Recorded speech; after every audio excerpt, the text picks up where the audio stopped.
네, 안녕하십니까. 사례관리론 제7주차 강의를 시작하도록 하겠습니다.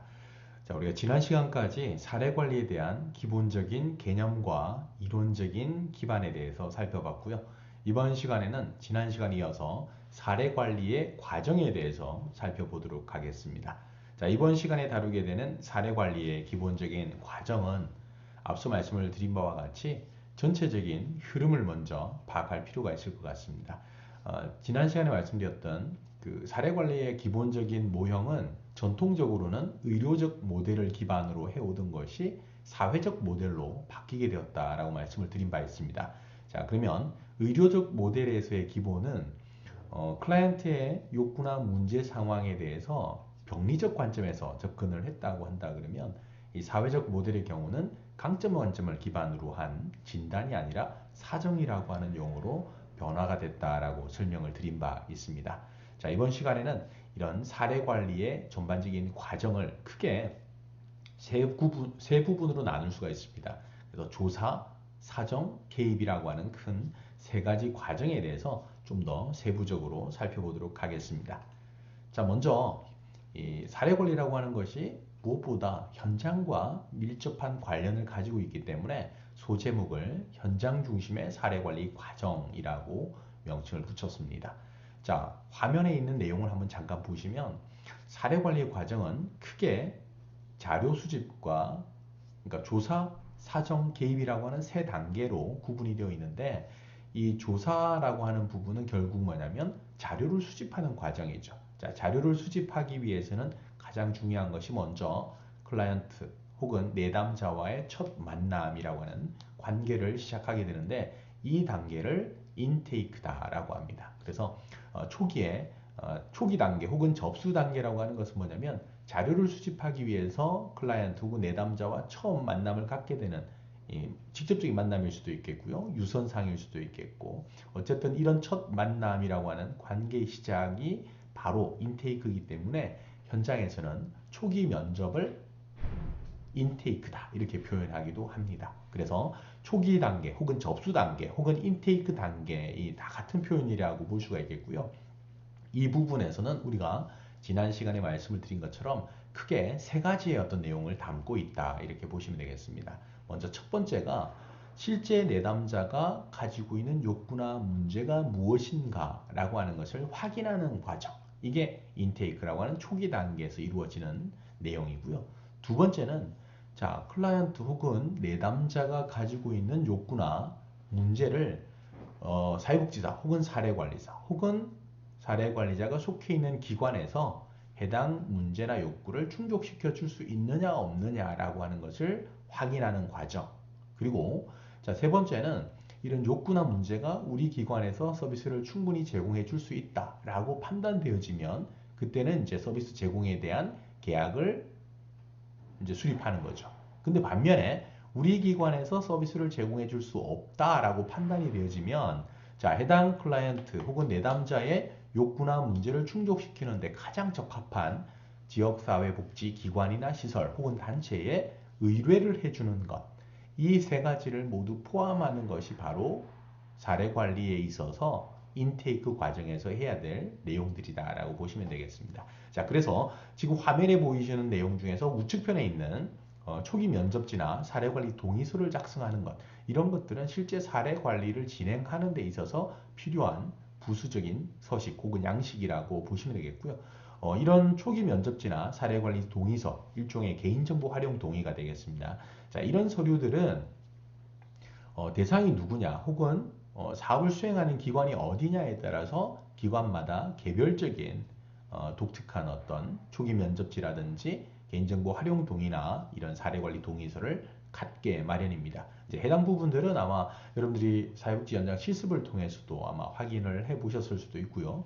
또 이후에 여러분들이 실제 기관을 방문해서 사례관리와 관련된 양식 혹은 서식을 보시다 보면 내용들이 모든 기관이 다 동일한 형식을 갖고 있지는 않다라고 하는 것을 아마 아실 수가 있겠습니다. 자, 두 번째 단계는 자, 자료를 수집하는데 기본적으로 인테이크 단계에서는 개인에 대한 기본적인 정보를 수집을 하게 되겠죠. 자, 이 과정에서는 개인력이나 가족력 이런 것들을 통해서 이제 확인을 하게 되는데 자, 욕구를 사정하는 단계에서 중요한 것은 뭐냐면 내담자가 가지고 있는 욕구나 문제가 무엇인가 라고 하는 것을 파악하기 위해서 중요한 부분은 이 욕구나 문제를 파악할 수 있는 도구가 있어야 되겠죠. 상담을 통해서 이제 진행을 할 수가 있겠고, 기타 뭐 가계도라든지 혹은 생태도라든지 혹은 소시오그램 사회도라든지 생활력 독포라든지 사회적 관계망이라고 하는 이런 여러 가지 사정 도구를 활용해서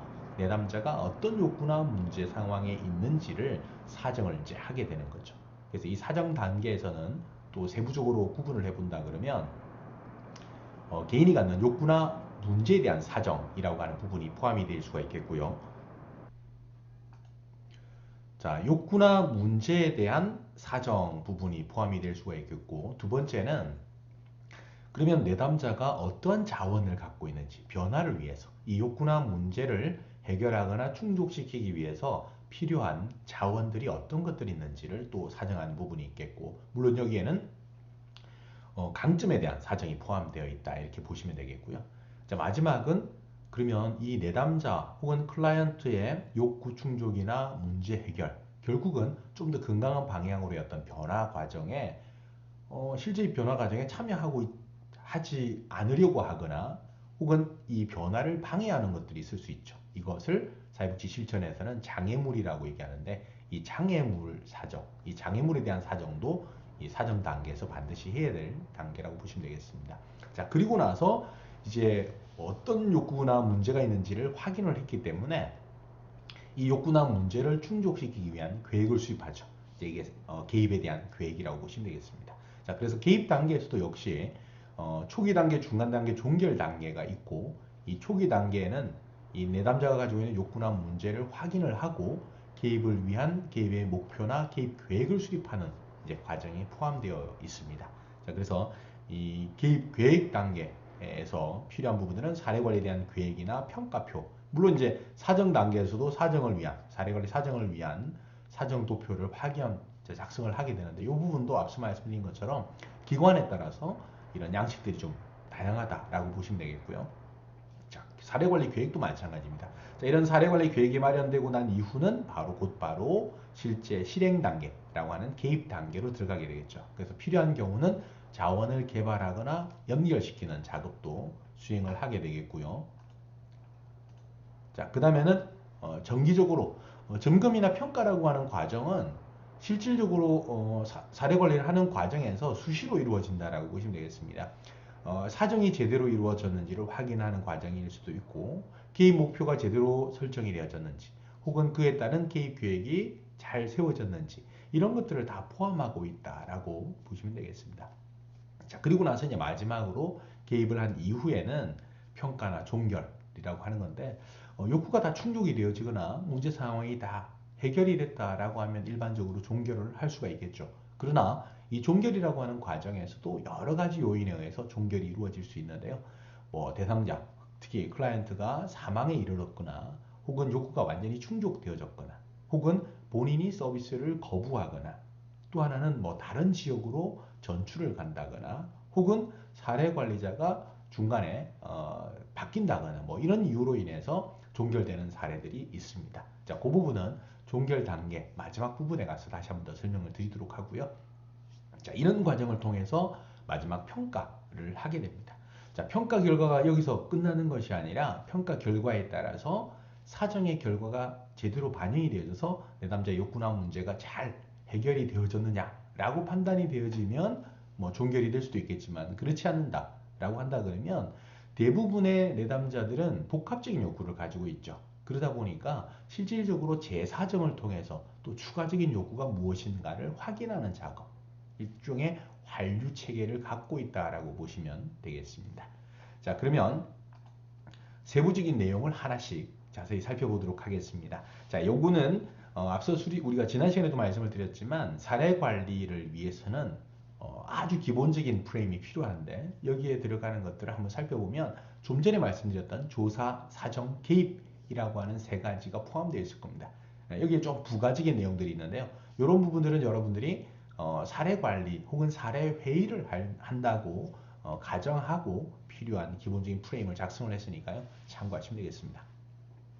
자, 무엇보다 중요한 것은 이 사례 관리를 하는 데 있어서는 이 사례가 어떤 대상을, 누구를 대상으로 어떤 욕구나 문제를 충족시키기 위해서, 그리고 이런 욕구나 문제를 충족시켰을 때 어떤 결과를 기대하는지, 대상과 방법과 목적, 이런 것들을 담고 있는 사례 제목을 한번 붙여보시기를 권해드립니다. 자, 그리고 두 번째는 이 사례가 어떤 사례인지에 대한 간단한 개요를 한번 정리해 볼 필요가 있겠고요. 이후에는 좀 전에 말씀드렸던 자료 수집, 그리고 사정, 개입의 과정이 그대로 포함되어 있습니다.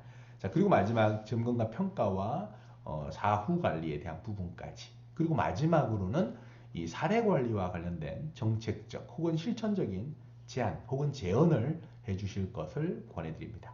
이런 기본 프레임에 대한 내용들을 하나씩 살펴보면서 다시 설명을 드리도록 하겠습니다.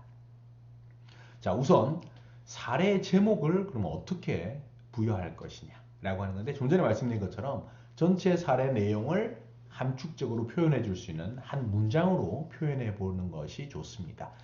이 사례가 어떤 내용을 담고 있고 어떤 방법으로 개입을 했고 그래서 어떤 결과를 기대하는지, 이런 내용들을 조금 작성을 해 두시는 연습을 하시다 보면 사례를 보는 안목들도 좀 더 확장시킬 수 있기 때문에 이런 부분은 좀 참고를 해주시면 될 것 같습니다. 그래서 사례 제목을 작성할 때는 사례 관리 대상이 반드시 있어야 되겠죠. 두 번째는 사례 관리 대상자의 욕구나 문제가 어떤 것인지를 확인이 돼야 되고, 또 개입을 한 이후에 분명한 변화를 가져오겠다라고 하는 분명한 목적이 있어야 되겠죠. 자, 이런 것들을 가지고 예시를 한번 보면, 자, 가족치료 모델, 사티어 가족치료 모델을 기반으로 심각한 정서적 갈등 관계로 공격적 행동을 일삼는 모자 가정의 가족 기능 회복과 클라이언트의 자존감 향상을 위한 개입 사례.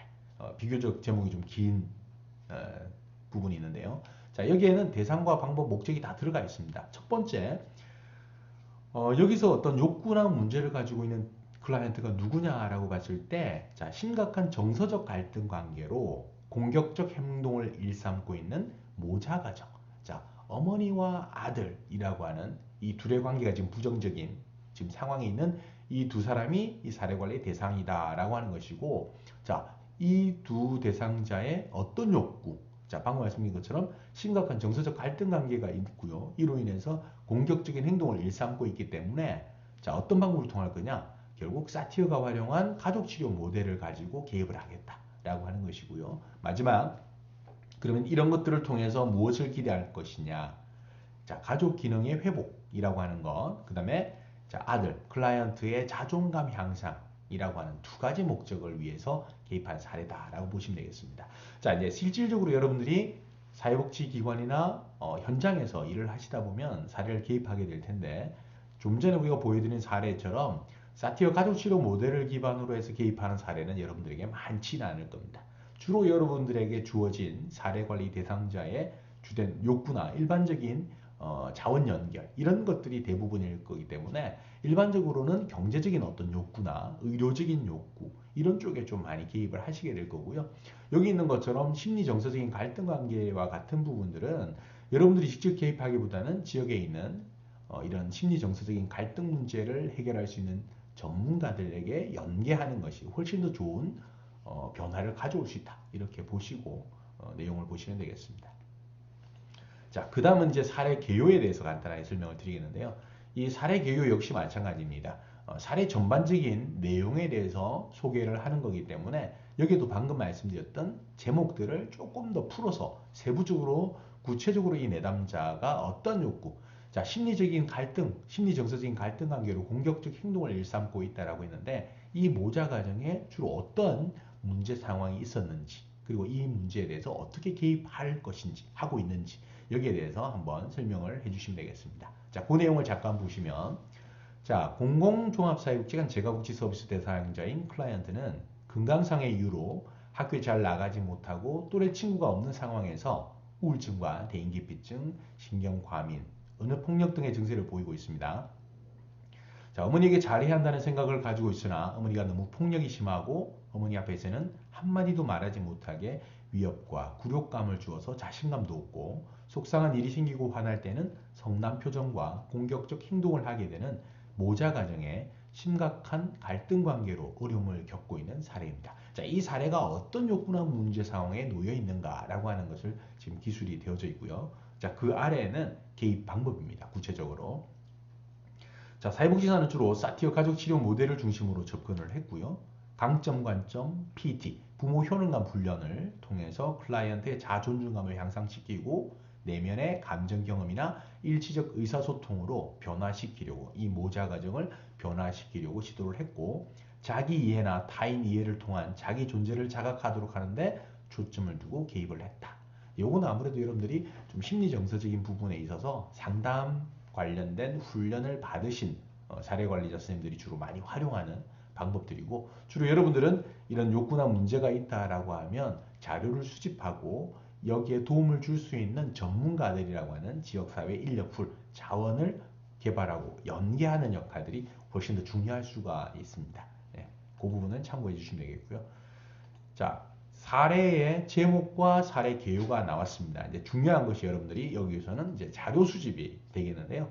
자, 자료 수집에 포함되어야 될 사항들을 몇 가지 살펴보면 기본적으로는 이 사례 관리의 대상자의 인적 사항들이 다 포함이 되어 있으면 좋습니다. 이런 내용들은 주로 사례 관리를 할 때 첫 단계가 인테이크라고 했잖아요. 자, 인테이크 시트지라고 하는 초기 면접지가 기관마다 다 가지고 있습니다. 그래서 이런 양식에 맞게끔 작성을 하시면 되고, 자, 이런 초기 면접지에 대한 양식 혹은 틀이 없다라고 본다 그러면 지금은 각 지군, 지자체마다 통합 사례 관리 업무를 담당을 하고 있습니다. 그래서 보건복지부나 이런 홈페이지에서 통합 사례 관리를 하는 희망복지지원단 통합 사례 관리 관련된 지침서를 보시면 이 관련된 운영 지침에 이 사례 관리에 대한 첫 번째 이루어지는 인테이크 시트지, 초기 면접지 혹은 기초조사 서식들, 양식들이 자세하게 또 나와 있습니다. 이런 서식들을 활용해서 기관에 맞게끔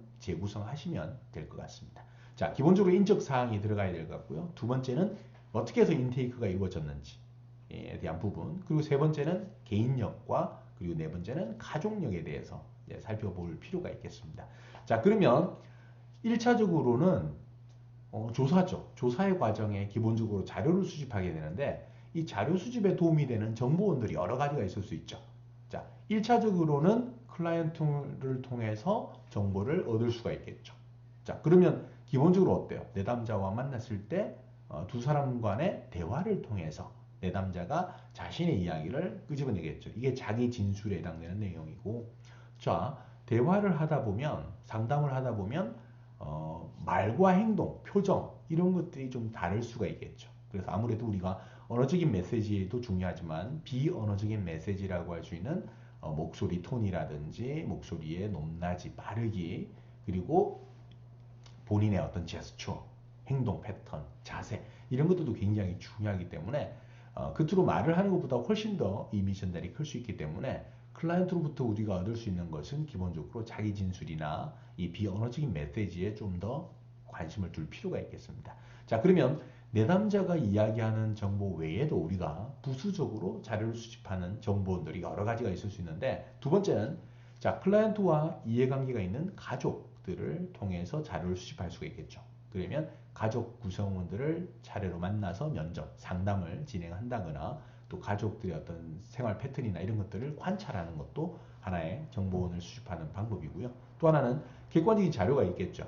이제 직접 사료관리자인 사회복지사라든지 아니면 심리치료를 하는 전문가라든지 혹은 읍면동 행정복지센터에 있는 전담 공무원 선생님 이런 사람들과 같이 관련 인물들을 통해서 관련자들을 통해서 또 내담자인 클라이언트의 정보를 얻을 수 있는 방법도 있겠고요. 또 마지막 클라이언트의 객관적 관계에서 얻을 수 있는 자료들이 또 있습니다. 클라이언트의 아주 가까운 친구라든지 동료라든지 이런 주변인들의 이야기, 진술 혹은 우리가 지난 시간에 다룬 것처럼 뭐 지역아동센터를 이용하고 있었다라고 한다 그러면 지역아동센터를 이용하는 이 클라이언트의 친구들이라든지 혹은 거기서 서비스를 제공하고 있는 센터 관계자들로부터 관련된 정보를 얻을 수도 있겠죠. 자, 이런 것들이 모두가 다 자료 수집과 관련된 정보원으로서 역할을 수행할 수 있다고 보시면 되겠습니다. 자, 인적 사항을 작성할 때는 클라이언트의 기본적인 정보, 파악할 수 있는 정보들을 많이 구할 수 있으면 더 좋습니다. 아무래도 정보가 많으면 많을수록 판단을 하는데 상당히 도움이 되기 때문에 세부적인 내용들을 아마 확보하시면 되는데요. 자, 여기에 포함되어지는 인테이크 시트지를 잠깐 제가 노인복지기관에 처음 이용하시는 어르신들의 대상으로 기본적으로 어떤 욕구를 가지고 있는지를 체크하는 부분들입니다. 그래서 접수 경로가 바로 인테이크 경위에 대한 부분이 되겠죠. 상담 유형, 대상자 성명이나 주민번호, 성별, 연락처, 주소 뭐 이런 기본적인 가족사항이나 세대 정보 혹은 본인이 갖고 있는 주요한 욕구나 문제가 무엇인지 현재 어떤 서비스를 이용하고 있는지 자 이런 것들을 이제 이야기를 통해서 확보를 할 수가 있겠죠. 자 그런데 여기에 또 중요한 것이 있습니다.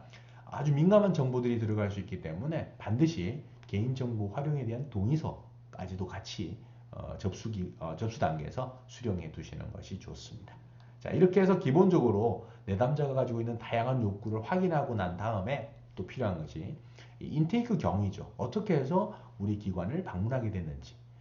직접적으로 찾아올 수도 있겠고, 직접적으로 연락을 할 수도 있고, 혹은 가족을 통해서 의뢰되어져서 우리 기관을 방문할 수도 있고, 또 혹은 행정명령이나 학교에서 여러 가지 어떤 이유로 인해서 이 지금 사례 관리를 같이 시작하게 된 배경에 대해서 한번 정리를 해보는 것도 좋습니다. 이런 것들은 이제 구분하기 위해서 필요한 것이고요.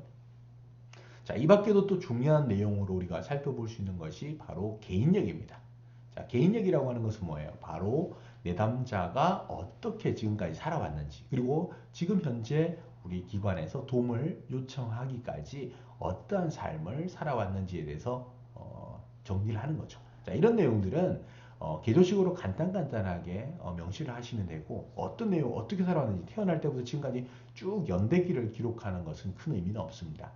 다만 이런 것들을 나중에 사정도구에서도 말씀드리겠지만 생활력 도표 중에서 인생에 있어서 중요한 시기, 특정 시기에 현재 문제와 관련이 있을 법한 어떤 특정한 시기의 것들을 좀 중심으로 해서 개인력을 작성하셔도 좋습니다. 자, 개인력이나 가족력을 정리하실 때 중요한 포인트가 하나 있다고 했죠.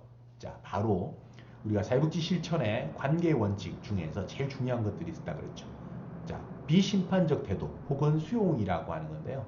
실제 현재 내담자가 우리 기관을 방문해서 사례관리자로부터 상담을 받고 또 어떤 지원을 받기까지 내담자가 지금까지 잘 살아왔으면 이런 도움이 필요 없을 텐데 라고 하는 이런 심판적 태도를 갖는 것은 바람직하지가 않습니다. 그냥 현재 이 내담자를 있는 그대로 수용하고 받아들이는 비심판적 태도를 갖는 것이 사례관리자의 기본적인 자세다라고 보시면 되겠습니다. 그래서 이 부분을 염두에 두시고 이 개인력을 또 작성을 하시면 되겠고요.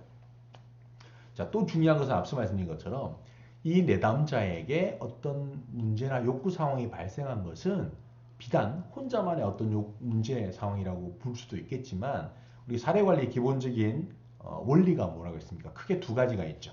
사례관리의 원리, 중요한 원리 두 가지가 있는데 첫 번째는 바로 임파워먼트 관점, 강점 관점이라고 할 수 있는 임파워먼트 관점과 생태 체계적인 관점 이 두 가지를 지난 시간에 말씀을 드린 바 있습니다. 자, 생태 체계적인 관점에 입각해서 본다 그러면 내담자가 가지고 있는 욕구나 문제 상황이라고 하는 것이 단순히 그냥 개인에게서만 나타난 문제라기보다는 가족이라고 하는 또 작은 어떤 단위의 사회 체계 내에서 이루어진 가족 내적인 어떤 역동 관계 속에서 나타날 수도 있기 때문에 이 가족 관계를 또 살펴볼 수가 있겠습니다. 또 중요한 사례 관리에 있어서의 주요한 정보원으로서 역할을 하는 것이 또 가족들이라고 했기 때문에 이 가족들과의 관계를 통해서 내담자의 문제를 엿볼 수가 있다라고 하는 거죠. 그래서 그런 내용들을 확인할 건데요. 자, 이 가족력을 활용하는 데 있어서 필요한 여러 가지 사정 도구들이 있습니다. 우리가 대표적인 사정 도구가 바로 이 가계도라고 하는 건데요. 이 가계도라고 하는 것은 기본적으로 자스트로라고 하는 학자는 이렇게 얘기를 합니다. 가능한 한 내담자와 함께 사례 관리를 위한 가계도를 함께 작성하는 것이 좋고 또 세대 간에 반복되는 어떤 관계 유형을 찾기 위해서 적어도 3세대 이상 2세대나 3세대 이상 좀 더 많이 알 수 있으면 3, 4대 정도까지 알 수 있으면 더 좋겠고요. 이런 세대 간의 반복되는 관계 유형을 통해서 클라이언트 혹은 클라이언트와 이해관계가 있는 가족 체계가 통찰력을 갖도록 하는데 기본적인 목적을 갖고 있는 것이 이 가계도다라고 보시면 되겠습니다. 이 가계도는 사실 방금 말씀드린 것처럼 몇 가지 상징 체계를 가지고 있습니다. 이제 네모 표시가 바로 남자에 대한 부분이고요. 동그라미는 여자. 네모 속의 숫자는 22살의 남성을 얘기하겠고요. 자, 96년도에 태어난 남자, 2000년에 사망한 여자, 96년에 태어나서 2010년에 사망한 남자, 남자 클라이언트, 여자 클라이언트, 2020년에 결혼한 남녀. 자, 2020년 현재 동거관계, 내연의 관계에 있는 두 남녀가 되겠고요. separation이라고 하는 별거 관계가 나타나겠죠. 2020년에 별거를 한 두 남녀. 이때는 S라고 하는 표현과 연도를 표기하거나 혹은 실선 위에 슬러시를 하나 표기한 둘 중에 하나만 선택하시면 되겠습니다. 자, 마지막은 divorce, 이혼이죠. 두 사람이 2020년에 이혼한 두 남녀.